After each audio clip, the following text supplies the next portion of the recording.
નમસ્કાર, હું છું સુરેશ કલ્ચર. ડીએનઆર ન્યૂઝમાં આપનું સ્વાગત છે. સમાચારની વિગતવાર વાત કરીએ તો સ્થાનિક સ્વરાજ્યની ચૂંટણી આડે હવે માત્ર ગણતરીના કલાકો બાકી રહ્યા છે. આવતીકાલે 26 એપ્રિલ 2026 સ્થાનિક સ્વરાજ્યની ચૂંટણી યોજાવા જઈ રહી છે. ત્યારે ધાનેરાના વહીવટી તંત્રએ તમામ તૈયારીઓને આખરી ઓપ આપી દીધો છે.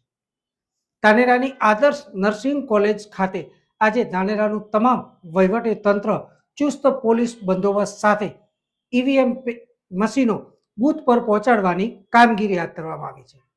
તમામ વહીવટી તંત્રની ઉપસ્થિતિમાં તમામ બૂથ ઝોન લેવલના અધિકારીઓ તેમજ કર્મચારીઓ બૂથ પર જવા માટે રવાના થયા છે. ધાનેરાના પ્રાંત અધિકારી દ્વારા તમામ કર્મચારીઓને પૂરતું માર્ગદર્શન આપવામાં આવ્યું હતું.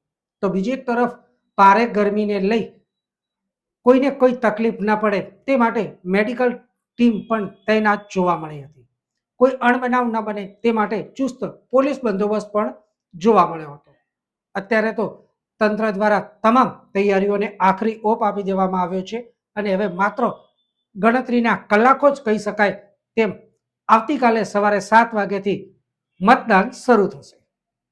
લોકશાહીનું પર્વ એટલે કે મતદાન આવતીકાલે સ્થાનિક સ્વરાજ્યની ચૂંટણીનું મતદાન થવા જઈ રહ્યું છે.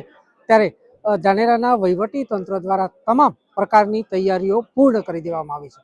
તમામ તૈયારીઓને આખરી ઓપ આપી દેવામાં આવે છે. ધાનેરાની આદર્શ નર્સિંગ કોલેજ ખાતે તમામ વહીવટી તંત્ર ઉપસ્થિત છે અને તમામ વહીવટી તંત્રો દ્વારા ડિસાઇડિંગ ઓફિસરો સહિતની ટીમોને બૂથ પર જવા માટે થોડી જ વારમાં રવાના કરવામાં આવશે.